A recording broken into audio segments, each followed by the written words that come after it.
Alleluia. Om Mani Padme Om. Allah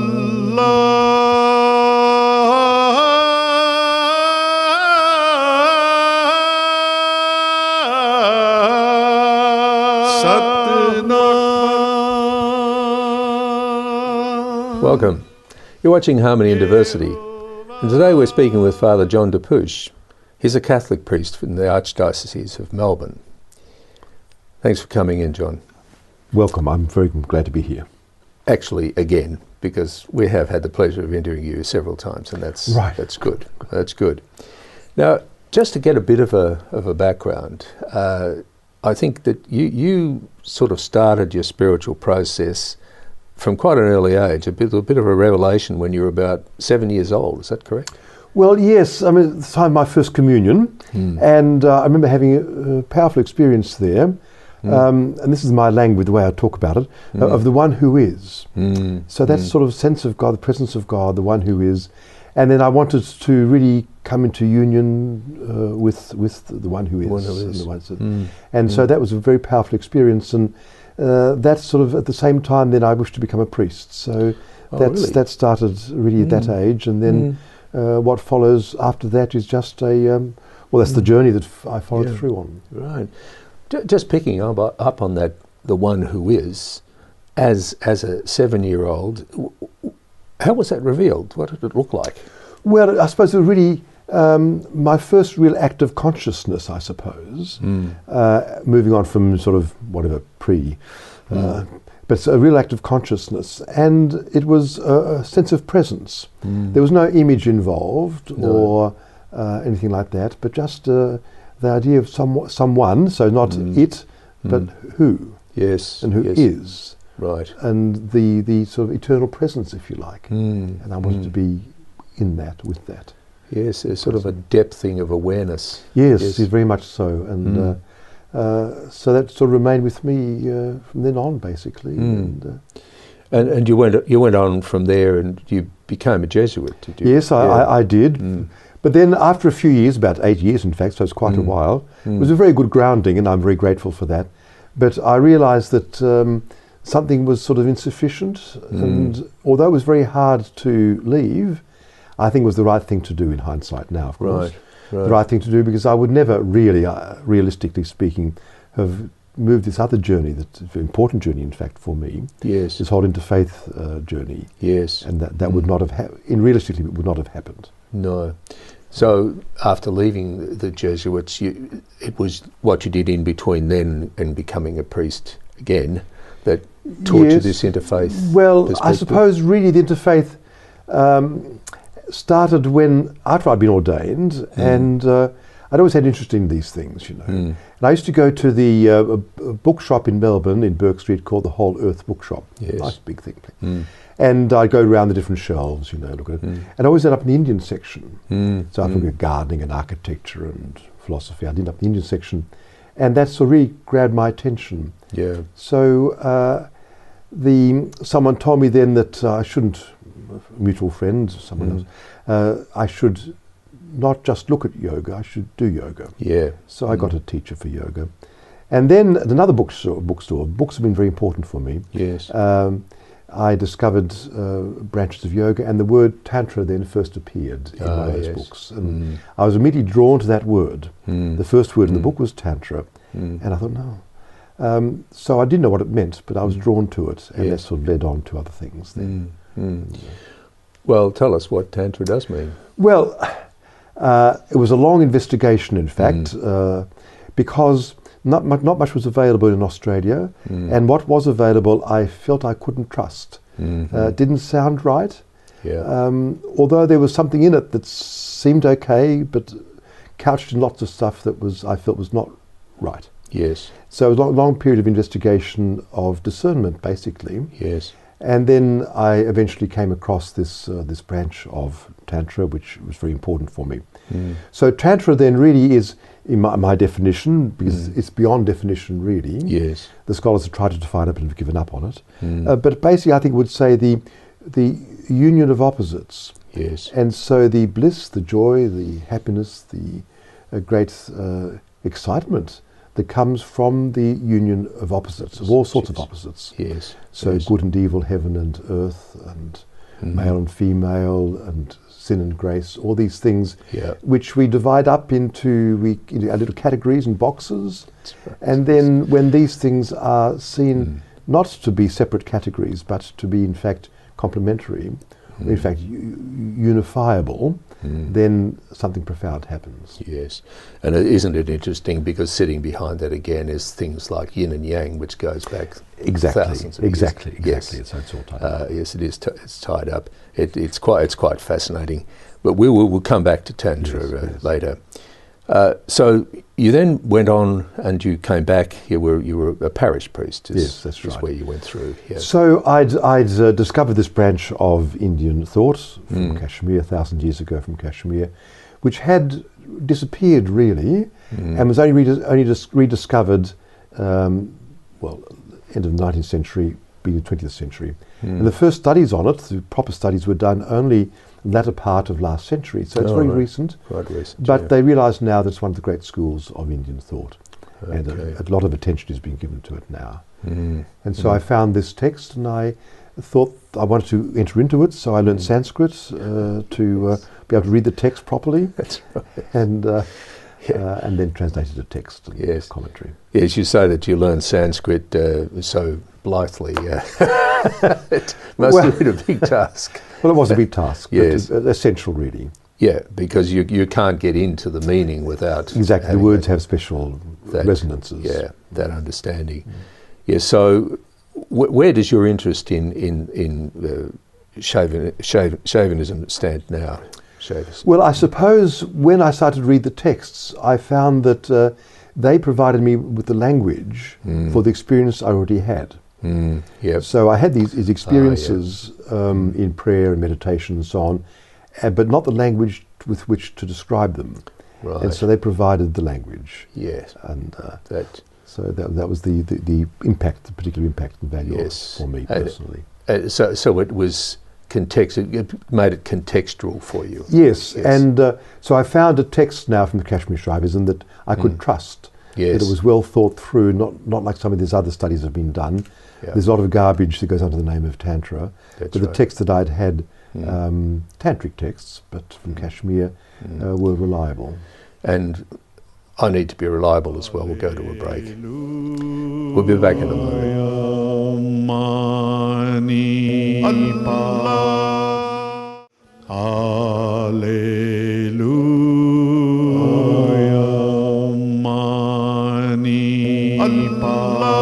Welcome back. You're watching Harmony and Diversity, and we're speaking with Fr John Dupuche. He's a Catholic priest from the Archdiocese of Melbourne. We were sort of getting into a place where this leads you into an interfaith perspective, I would imagine. Well, really, because something was going on inside me. How does this fascinating field of this Indian philosophy fit in with Christian faith? Yes. And so there was a dialogue going on within me. And then, of course, this led to the whole question of dialogue with people of other religions, you might say externally. Yes. And this became a big feature of my activities in the Archdiocese. And so they're developing the whole interfaith perspective in Melbourne, which is very go-ahead in this regard. And so lots of things happened, and there are many activities that we've done and we are doing as part of the commission that I'm on. But one of the big highlights, there are many highlights of course, but one of the ones I like to mention now is this journey we did to Jerusalem.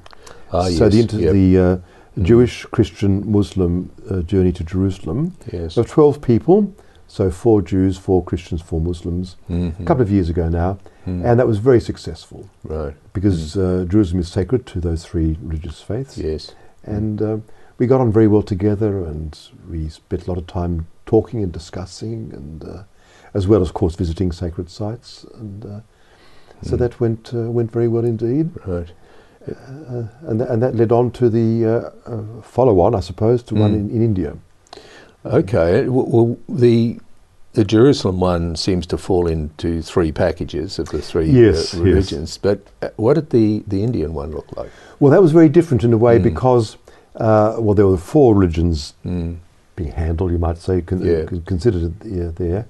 Muslim, Hindu, Buddhist and Christian. Right. So you might say very diverse. Yes. And that had its own value and its own stimulus. So we visited Delhi, which was mainly the Muslim side of things. Then we went to Varanasi, the Hindu, to Bodh Gaya for the Buddhist side, and Calcutta for the Christian, the Catholic side of things. Yes. Well, they do sort of interweave. And our group was a group of 7, which is adequate, and it's good to have a small group. And we spent a lot of time then, of course, visiting places, but not, it wasn't a tour. No. We were there on pilgrimage. Yeah. And to try and enter into the spirit of these places and try to understand the particular quality of Islam and particular quality of Buddhism and so on. Yeah. And to try into the soul, into the experience as best we could. And, that's a big brief. How did the people coming out of it, or in the middle of it as well, what were the aspects which seemed to trip people up, or fill them full of agape? Which were there examples of that?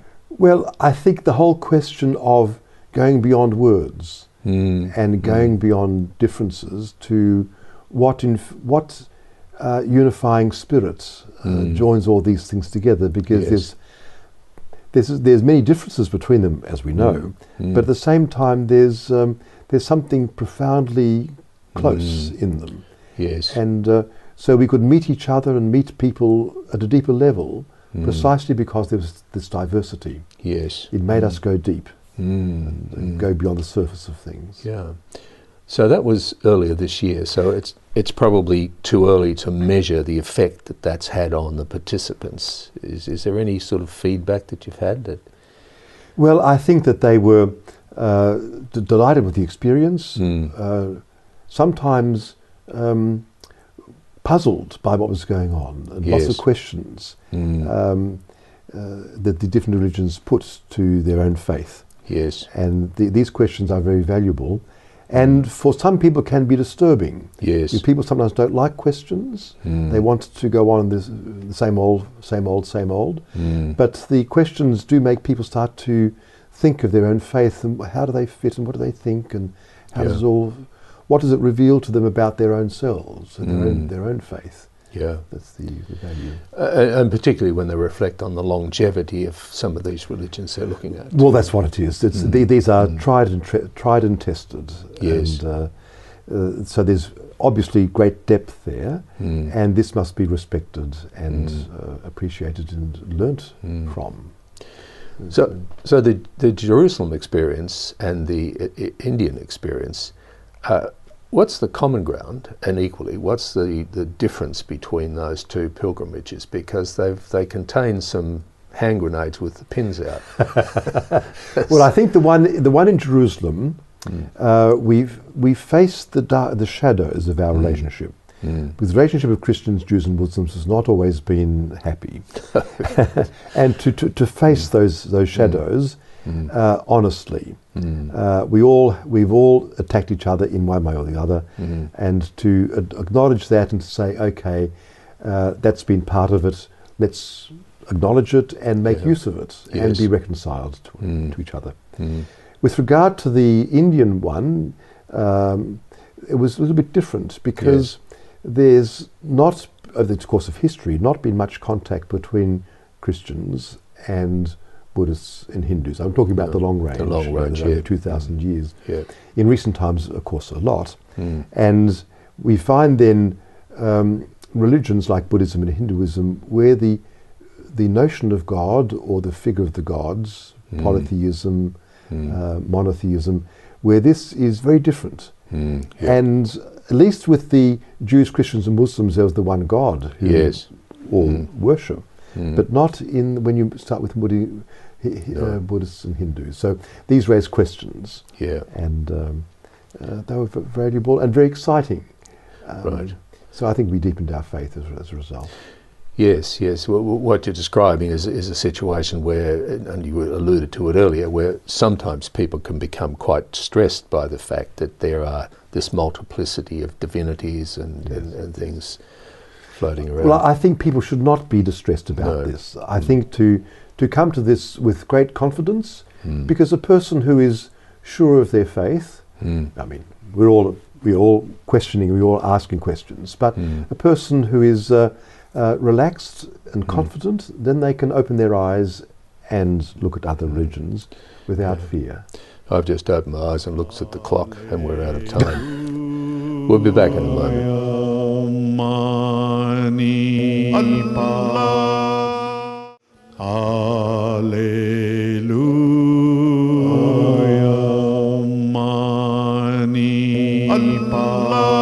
Welcome back.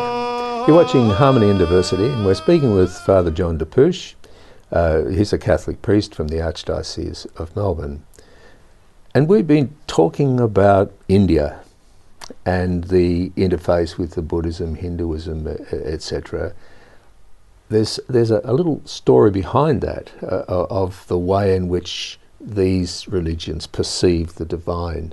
Could you elucidate that a bit? Well, of course, there's so many perceptions of the divine in Hinduism. It can become, it's overwhelming, but it is so rich. But I'd like to take up perhaps one or two points in that regard, and the emphasis upon consciousness, which is perhaps a major aspect of many schools of thought in India, and the idea being that we can be conscious of this and conscious of that, and that's always a limited type of consciousness. Yes. You're thinking of this, thinking of that. But then you go beyond all limited thoughts and ideas to a supreme consciousness, which is universal. And so the person who is becomes fully conscious, then they make no obstacles between things. And they don't separate one thing from another. They are conscious of everything with an openness of mind and of heart. And this gives them great joy and peace and bliss, because they don't close themselves off by particular ideas or thoughts or prejudices, for that matter. And so this universal consciousness is part of the aim, which takes people beyond the limitations of this world. And I'd like to make the connection between that and the Christian teaching that God is love. Because I think the emphasis in many of the Hindu schools is consciousness, but the emphasis in the Christianity is love. And so God is love, and the person who lives in love lives in God, and God lives in that person. But once you start to look more closely at what consciousness and love mean, then the consciousness that is fully conscious becomes a loving consciousness. And the love which is fully loving becomes a very conscious love. And so these divisions which we make finally end up being united. And so the person who is fully conscious will be in love, and the person who is in love will be fully conscious. And so I think that's an area there which could be joined together, I think. But being careful, of course, with that very word, love, because it can be so trivialized, can't it? It can. And you've got with Buddhism, what's the common? Well, Buddhism, of course, and Hinduism are very closely related. But there's perhaps emphasis in Buddhism that I could mention here, the whole idea of emptiness or the void. The void, So the void is not nihilism in some sort of unthinking sense. The void is that which cannot be defined, which is completely open, like because the sky is completely open, the bird can fly. And there's no bars, there's no limitations, there's no constructs, mental constructs. But this requires a person to become altogether empty in themselves. So to free themselves from cravings and ambitions and bad thoughts and so on and so on. So to be free of all these negativities, is to empty oneself. To oneself, yeah. So this emptying of oneself is a major aspect of Buddhist thought. Yeah. And the whole task of Buddhism is to empty oneself completely. Mm. And this can seem to be very dramatic, which I suppose it is in a way, but it links up very beautifully with Christianity, because in Christianity, that great hymn from Philippians, where Jesus empties himself, he's in the form of God, he empties himself and becomes human and becomes humble, but even more humble than on a cross. Yes. So this whole idea of Jesus emptying himself. Yeah. And that's at the very heart of Christianity, this idea of emptying.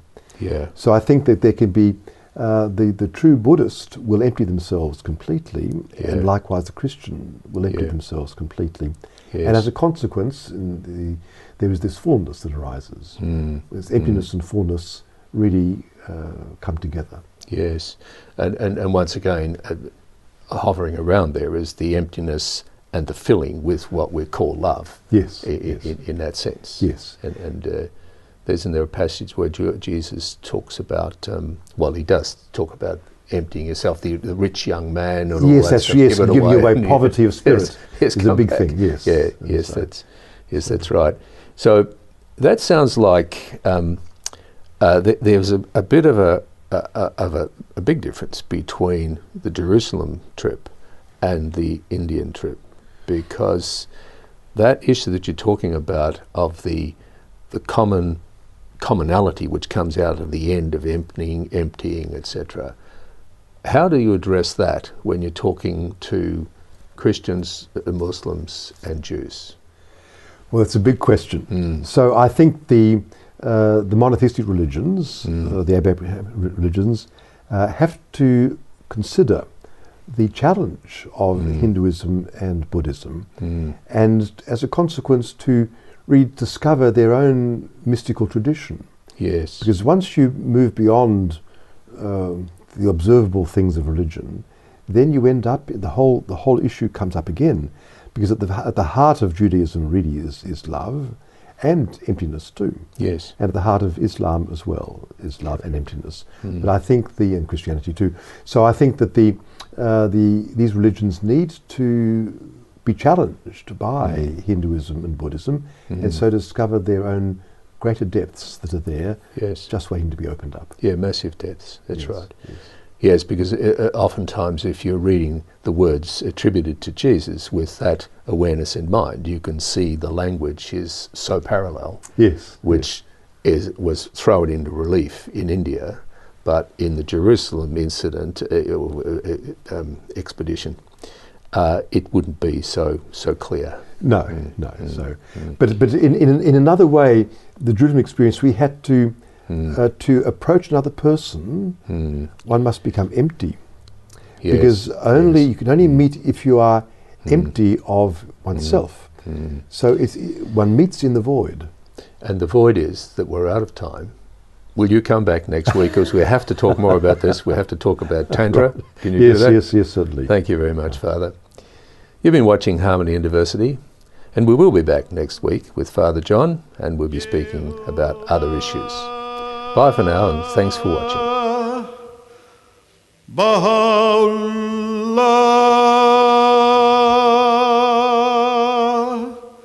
Shanti Om,